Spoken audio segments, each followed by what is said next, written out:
तो hello guys, मैं आशा करता हूँ आप सभी बहुत बढ़िया होंगे। ठीक है, तो आज का जो हमारा टॉपिक होने वाला है, आज हमारा टॉपिक जो है वो मेनली टारगेटेड है आपके यूजीसी के ऊपर। ठीक है, यूजीसी ने जो भी बदलाव करे हैं, ठीक है, उन चीज़ों को लेके हम बात करेंगे। तो उसमें भी अगर हम पर्टिकुलर चीज़ देखें तो मेन जो टॉपिक रहेगा उसमें हमारा ये रहेगा कि उसके यूजीसी के जो बदलाव उसने मतलब एक तरह से नियम जो लागू किए हैं उसके खिलाफ जो है कुछ लोग प्रदर्शन कर रहे हैं। आपने हालांकि कई जगह देख लिया होगा, ठीक है, ट्विटर वगैरह पे आपने, सॉरी, एक्स वगैरह पे आपने देख लिया होगा।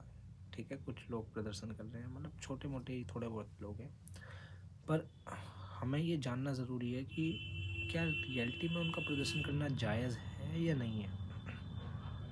ठीक है, तो पहले हम ये जान लेते हैं कि यूजीसी में आखिर हुआ क्या है। ठीक है, अगर यूजीसी की बात करें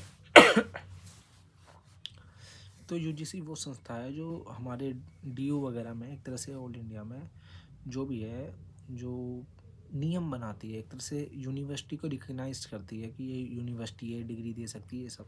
तो उनके लिए जो भी रूल रेगुलेशन होती है वो यूजीसी बनाती है। ठीक है, तो यूजीसी ने अभी नियम लागू करे कि जो भी मतलब काफ़ी सारे नियम थे, उसमें मैं पर्टिकुलर बता रहा हूँ जिसके खिलाफ जो है अभी थोड़ा कुछ लोग आक्रोश सा दिखा रहे हैं कि ये चीज़ गलत है। उसके बारे में बता देता हूँ मैं आपको मेनली। तो उसमें क्या था कि अगर आप या अगर कोई भी व्यक्ति किसी भी मतलब SC ST OBC समुदाय के लोगों के खिलाफ जो है मतलब कोई भी डिस्क्रिमिनेशन करता है, ठीक है, कोई भी डिस्क्रिमिनेशन करता है, तो उस स्थिति में जो है उसको पनिश किया जा सकता है। ये उसका मेन टॉपिक है जिसके ऊपर वो मतलब एक तरह से हड़ताल सी कर रहे हैं। हालांकि मतलब इसके ऊपर और बात करते हैं। तो इसमें क्या था कि यूजीसी ने जब ये नियम निकाला था, हालांकि उसने वो ऐसा नहीं है एक मिनट आँख बंद करा, उसे सपना आया और उसने निकाल दिया, नहीं, ऐसा नहीं था। उससे पहले काफ़ी सारे केस हुए हैं। देखिए, ऑफिशियल और अनऑफिशियल बथेरे केस हैं। ठीक, मैं खुद एक डीयू से पढ़ा हुआ हूँ, छात्र हूँ। ठीक है, अब मेरी मास्टर्स का मैंने एग्ज़ाम दिए हैं। ठीक, तो मैं खुद ये जानता हूँ कि मतलब डीयू में ये सब चीज़ें आम है। अगर आप में से कोई पढ़ा हो डीयू से या दिल्ली के किसी कॉलेज से तो आप भी ये चीज़ जानते होंगे। ठीक है, ये चीज़ कोई बड़ी बात नहीं है, कोई रॉकेट साइंस नहीं है जो आपको नहीं पता हो। तो ये जब केस आया तो क्या हुआ था मैं आपको बताता हूँ। ये शुरुआत कहाँ से होती है, ये होती है 2014-15 से। ठीक है, इसका मेन मुद्दा आखिर उठता कहाँ से है, तो मैं आपको वो थोड़ी बैकग्राउंड दे देता हूँ। तो 14-15 में क्या होता है, एक तो रोहित वेमुला जो थे वो अपनी PhD की पढ़ाई कर रहे थे, कहाँ से, हैदराबाद से। ये था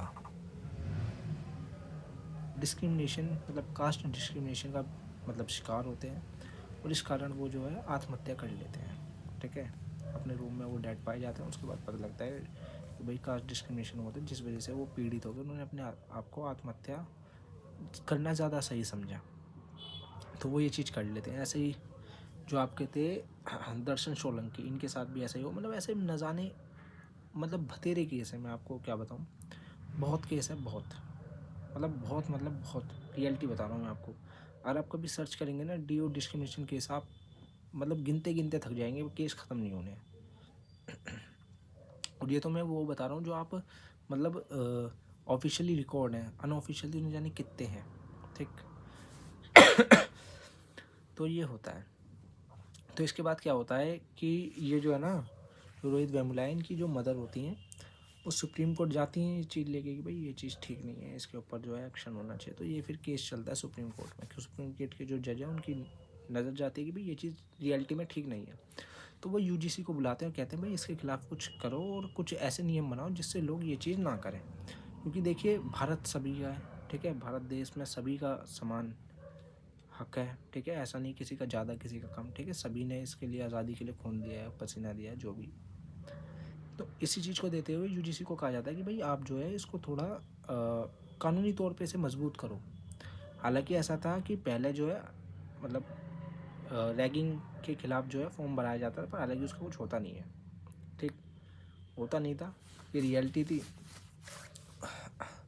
पहले क्या होता था, जैसे अगर किसी के साथ मतलब ऐसा कोई डिस्क्रिमिनेशन केस आया, उसने फाइल अगेंस्ट चार्ज करी, तो वो सिर्फ ना फाइलों में रह जाता था, उसका कुछ एक्शन होता नहीं था। ठीक है, मतलब कोई एक्शन नहीं लिया जाता था, किसी को उसके लिए जिम्मेदार नहीं ठहराया जा सकता था।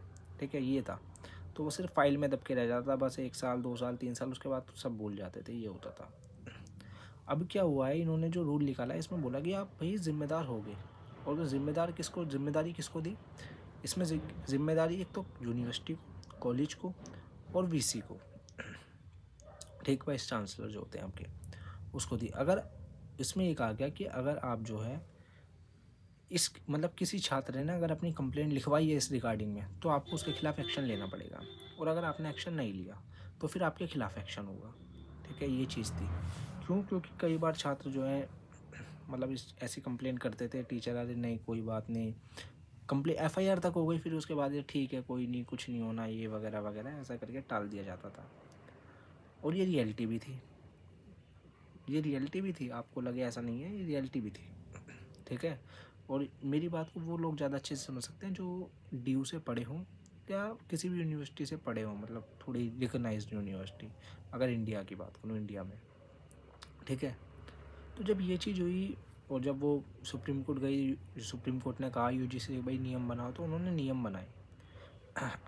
ठीक है, हालांकि इसके अंदर गवर्नमेंट का कोई रोल नहीं था, रियलिटी ये थी। ठीक है, पर मैंने देखा जो उनके प्रोटेस्ट वगैरह जो भी चल रहे थे वो XYZ, उसमें देखा वो गवर्नमेंट को भी टारगेट कर रहे थे। मेरी रियलिटी ये है कि उसमें गवर्नमेंट का कोई लेना देना नहीं है। क्यों? क्योंकि वो दो मतलब एक तरह से इंडिपेंडेंट बॉडी का काम था। एक सुप्रीम कोर्ट ने ऑर्डर दिया, यूजीसी ने उसे बनाया। यूजीसी में क्या है आपका, एक तरह से गवर्नमेंट क्या करेगी यूजीसी में, कुछ भी नहीं करेगी। यूजीसी मतलब आपको जानते होंगे इतना, तो यूजीसी में गवर्नमेंट कुछ नहीं कर सकती। ठीक है, यूजीसी में मतलब देखो इनडायरेक्ट तो हो सकता है, पर डायरेक्टली आप उसमें क्या करोगे। यूजीसी को खुद नियम बना लेते, उसने भाई देखा जांचा परखा कि क्या क्या नियम बना सकते हैं, क्या क्या चीज़ें हो सकती हैं। उस हिसाब से उसने नियम बना के और पेश कर दिया, उसके बाद उसे लागू कर दिया। तो उसके जो लोग मतलब एक तरह से प्रदर्शन कर रहे हैं इसके खिलाफ, उनके मतलब मत क्या है, मैं आपको एक गिना देता हूँ। मैंने कुछ लोगों के जो है कमेंट देखे थे, तो मुझे जो लगे ना कमेंट, जो लोगों को लग रहा था कि हाँ ये तर्क ठीक है, मैंने वो तर्क लिख रखे थे, तो मैं एक एक करके उनका आंसर दूंगा आपको। ठीक है, जैसे अगर हम पहले तर्क की बात करें,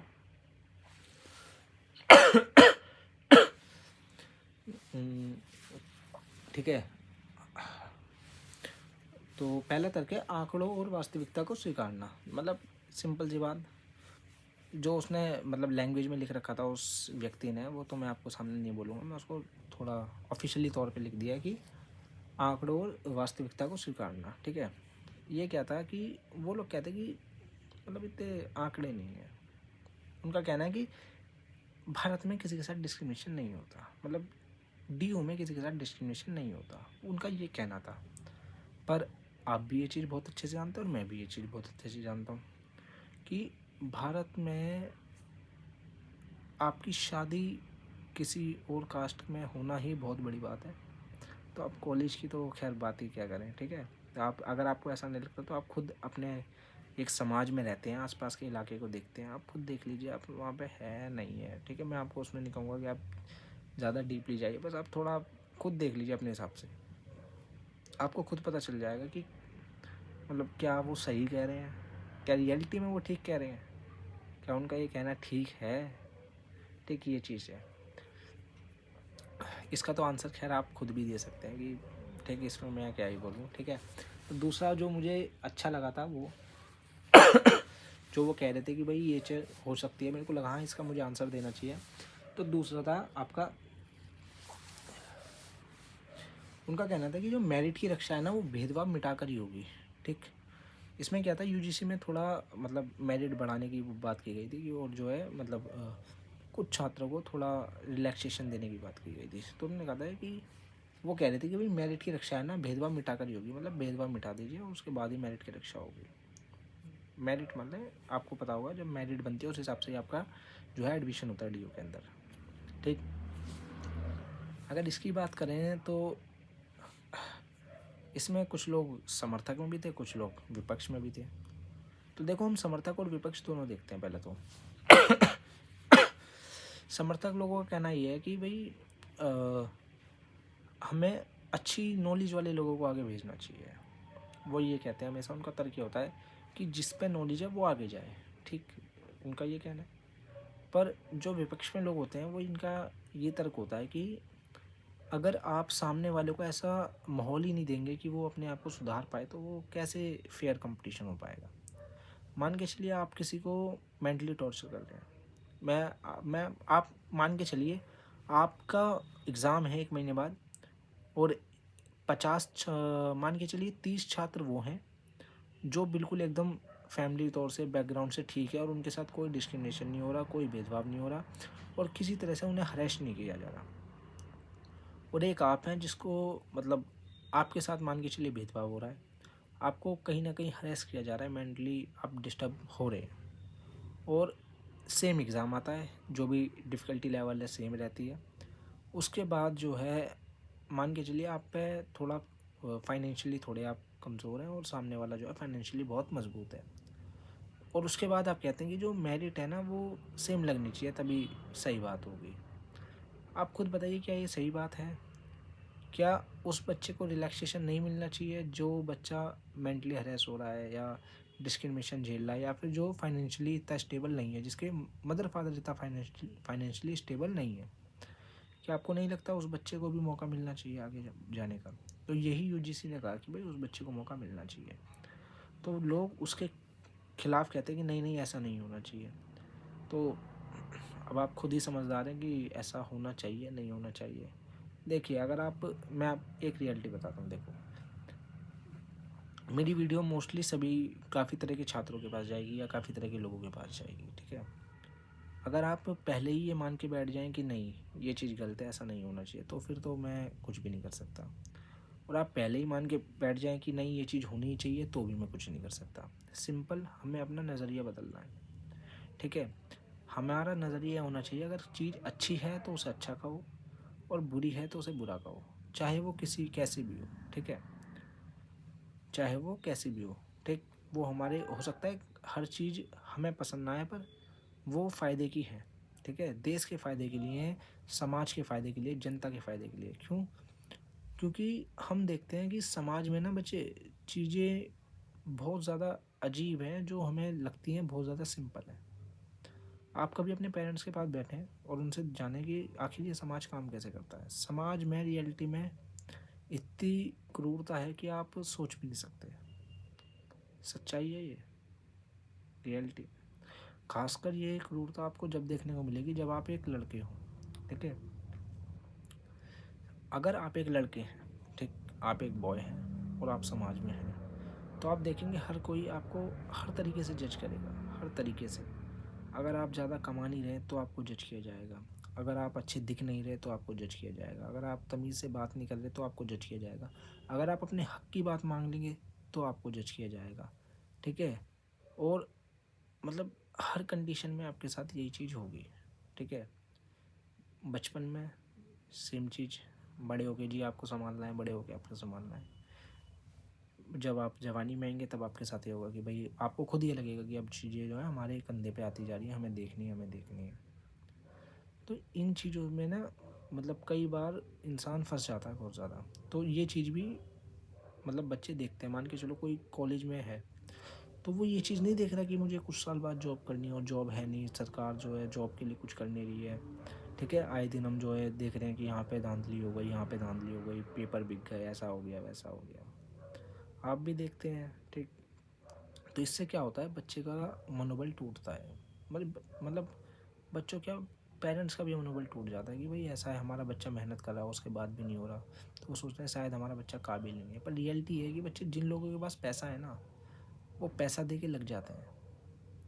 आपका बच्चा मेहनत करता जाएगा, आपका बच्चा दिन में 10-10 घंटे, 8-8 घंटे, 6-6 घंटे लाइब्रेरी में पढ़ रहा है, और वहाँ पे दूसरा व्यक्ति जो है 10 लाख 20 लाख ऐसे पैसे दे के और वहाँ पे सेटल हो जाएगा जॉब में, और वो अपनी जॉब आराम से करता रहेगा। क्यों? क्योंकि कहीं ना कहीं जो गवर्नमेंटल सिस्टम है वो तो फेयर होना चाहता है, पर जो उसके अंदर लोग बैठे हैं वो फेयर नहीं है। क्यों? क्योंकि वो जो है ना मतलब चीज़ें चाहते ही ना सुधरें, ठीक है। और जब कभी कुछ गवर्नमेंटल बॉडी जो होती हैं वो जो कुछ चीज़ें अच्छी करने की कोशिश करती हैं, जैसे यूजीसी ने करा, ठीक है, यूजीसी ने कोशिश करी करने की कि भाई कर लेते हैं, तो कुछ मतलब अराजकता फैलाने वाले लोग, ठीक है, इस चीज़ के खिलाफ आ गए कि नहीं ये चीज़ गलत है, ये चीज़ गलत है। रियलिटी में देखें कि मतलब वो कुछ नहीं कर रहे, सिंपल सी है ना, लोगों की टेंशन बढ़ा रहे हैं, अपनी भी और सामने वाले की भी, ठीक है। क्योंकि बच्चे मान के चलो, वो उनका कहना ये होता है कि कई लोग हमारे खिलाफ फेक मतलब केस दर्ज कर दें जिससे हम फंस जाएं, तो इससे मैं क्या करें। पर बच्चे वो ये भूल जाते हैं इस कंडीशन में कि आप एक फेक की देख रहे हैं कि कहीं कोई एक बच्चा फेक में ना फंस जाए, पर आप ये नहीं देख रहे कि अगर किसी ने सच में ऐसा करा और उसके पास मतलब उस चीज़ के सबूत ना हुए, मान के चलो उन्होंने ज़बरदस्ती करके कुछ भी ऐसी जगह पे करा जहाँ पे कोई सबूत ना मिल सके, ठीक, तो वो बच्चा क्या करे, क्या उसके साथ वो चीज़ हुई नहीं? आप खुद बताएं ना, क्या उसके साथ वो चीज़ हुई नहीं? और अगर ऐसा हो गया, कोई प्रोविज़न डाल दिया कि नहीं, अगर आपको सब मतलब एकदम मजबूत सबूत देना पड़ेगा तभी जाके कुछ एक्शन लिया जाएगा, तो ऐसे में क्या होगा? मजबूत सबूत क्या होता है? आप वीडियो दोगे उसे बना के, आजकल वो क्या कहेंगे कि एआई की वीडियो है। क्या है? एआई जनरेटेड है। रिकॉर्डिंग, ये तो मेरी आवाज़ है ही नहीं। फ़ोटो, अरे ये तो एआई से बना रखी है। तो आप सबूत क्या मानेंगे? जज के सामने वो आपके साथ डिस्क्रिमिनेशन करे तब मानेंगे आप फेयर सबूत? तो ये चीज़ थोड़ी सोचने वाली है। इसलिए यूजीसी ने सोच समझ के डाला कि भाई हम पहले ही थोड़ा ऐसे स्ट्रिक्ट कर देते हैं जिससे जो है लोग मतलब ऐसी चीज़ सोचे ही ना। अगर हम जो है पहले ही उनको बहुत ज़्यादा ढीला बना देंगे नियमों को, तो फिर लोग कह रहे हैं हम तो बच ही जाएंगे। ऐसा होता भी है। तो इसलिए यूजीसी ने एक अच्छा कदम बनाया कि इसे थोड़ा स्ट्रिक्ट बनाया, पर लोग इसके खिलाफ आ गए। और ये चीज़ लोगों की जो है एक तरह से मतलब ना समझी तो नहीं कहूँगा मैं, ज़्यादा चालाकपंती कह सकते हैं कि वो लोग अपने मतलब अपने बुरे कर्मों को ठीक ठहराने के लिए किस हद तक जा सकते हैं, ठीक है, अपने बुरे कर्मों को ठीक ठहराने के लिए किस हद तक जाने के लिए तैयार है, मतलब हद ही पार कर रखी है, मतलब एक तरह से मतलब भाई हम कर दें तो फिर उसका सबूत, ठीक है, ये चीज़ है। तो अभी जो है डीयू में ये उथल पुथल मची हुई थी, तो ये चीज़ जो है ना मेरे सामने आई, तो मेरे को लगा कि मुझे इस पर वीडियो बनानी चाहिए।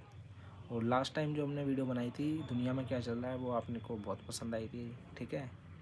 तो मैं आशा करता हूँ ये वीडियो भी आपको पसंद आई होगी, आपको काफ़ी चीज़ कुछ जानने को मिला होगा कि आखिर है क्या ये चीज़, क्या चल रहा है यूजीसी में, आखिर हुआ क्या है रियलिटी में, क्या को इस चीज़ का काफ़ी विवाद बना पड़ा है आज के समय पे, ठीक। तो इस चीज़ को थोड़ा आपने समझ भी लिया होगा, जान भी लिया होगा। और बाकी देखते हैं आगे क्या अपडेट आती है, अगर कुछ इससे रिलेटेड अपडेट आती है तो मैं आपके लिए वीडियो बना दूँगा।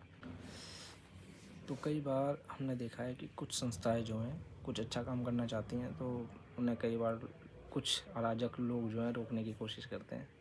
तो हमें जो है थोड़ा जागरूक होना चाहिए, चीज़ों को जानना चाहिए, ठीक है, रियलिटी क्या है ये हमें जानना चाहिए। और हमें कुछ मूवियाँ देखनी चाहिए, ठीक है, मतलब जिससे हमें पता लग सके कि रियलिटी क्या है। और हमें रोहित वेमुला जैसे केस को पढ़ना चाहिए कि आखिर ये केस क्या था, क्या हुआ था। और ऐसे बतेरे केस हैं, मतलब बतेरे केस हैं, बतेरे, जिनको आपको ज़रूर देखना चाहिए, ज़रूर, जिससे लोग जो है जागरूक हो सकें, समझ सकें कि भाई क्या चीज़ है। हालांकि देखिए ये जो वीडियो है इसमें कोई किसी गवर्नमेंट से रिलेटेड कोई बात नहीं की गई है, ठीक है, हम किसी गवर्नमेंट से रिलेटेड बात नहीं करेंगे, ठीक। हमारा गवर्नमेंट से रिलेटेड कोई बात करने का मुद्दा नहीं है, सिंपल हमारा यूजीसी से रिलेटेड था, और जो आजकल चीज़ चल रही थी यूजीसी और डीयू के अंदर, उससे रिलेटेड हमें बात करनी थी। तो मैं आशा करता हूँ आपको वीडियो बहुत पसंद आई होगी। तो यही कि आप इसे लाइक करें, शेयर करें और हमारे चैनल को सब्सक्राइब कर लें। मेरा नाम मुरली कार्तिक, तो हमारे साथ बने रहें। तो अब जब तक के लिए मिलते हैं आपसे एक और नई बेहतरीन वीडियो में। धन्यवाद। जय हिंद, जय भारत।